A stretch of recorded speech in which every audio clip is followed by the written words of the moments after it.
महादेव. दीक्षा किचनमध्ये तुमचं सर्वांचं स्वागत. आज आपण बनवणार आहोत बट्टी. चला तर बनवूया. कोणी पाहुणे आले तर बनवायला खूप सोपी आणि साधी. ती बट्टी बनवण्यासाठी जाडसर असं पीठ दळून घेतलेलं आहे गव्हाचं.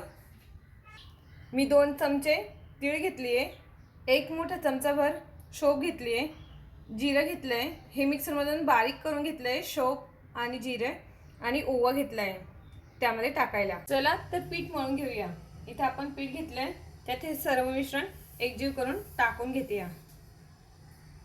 थोडंसं खाण्याचा सोडा घेतला आहे, हळद घालते थोडीशी, चवीनुसार मीठ घालू. मी मोठे चमचे भरून 2 तूप घेतले, ते मेल्ट करून घेतलं छान मोहनसाठी.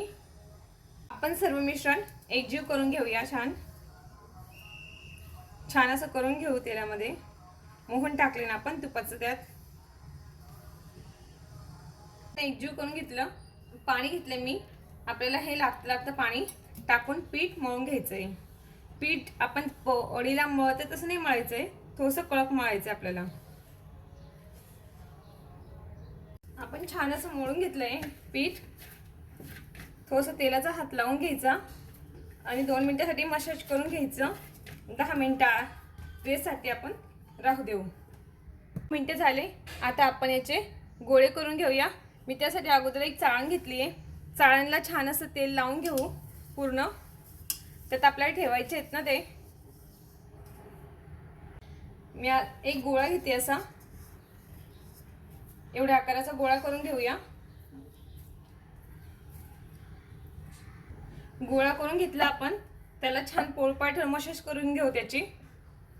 हे बघा, त्यात आपल्याला तेल लावायचंय. तेल घेतलंय मी वाटीमध्ये. अशा पद्धतीने आपण तेल लावून घेऊ आणि सर्व साइड आपण जसे मोदक करतो तसे सर्व साइड गोळा करून घेऊया. हे बघा, अशा पद्धतीने आपण करून घेऊ. पूर्ण साइड दाबून घ्यायची. हे बघा, अशा पद्धतीने आपण सर्व करून घेऊया. असे गोळे करून घेतले आणि चाळणमध्ये ठेवून घेतले. गोळे करत होते मी 2 तांबे पाणी ठेवले होते कढईमध्ये गरम व्हायला. ते छान गरम झाले. आता आपण त्याच्यावर चाळण ठेवून घेऊया. परफेक्ट कढई घ्यायची. ठेवताना हे असं ठेवून घ्यायचं. त्याच्यावर ताटाचं झाकण ठेवते. झाकण असं ठेवायचं की कोणत्या साईडने वाफ जाणार नाही. जर वाफ जाणार असेल तर त्याच्यावर मोठं काहीतरी जड वस्तू ठेवायची, जेणेकरून त्याची वाफ जाणार नाही. आणि मीडियम गॅसवर आपण 10 मिनिटं वाफून घेऊया. झाले, आता आपण बघून घेऊया. हे बघा किती छान झाले. मी सुरी टाकते. सुरीला आपलं काही कणिक लागली नाही, म्हणजे आपली बट्टी परफेक्ट झाली. गोळा घेतलाय, तो सुरीच्या सहाय्याने कापून घेऊया. मधून कट करते. असे 1-1 इंचाचे आपण असे पीसेस करून घेऊया. हे बघा किती छान झालेत. आपण असे पीस करून घेतले बघा सर्व.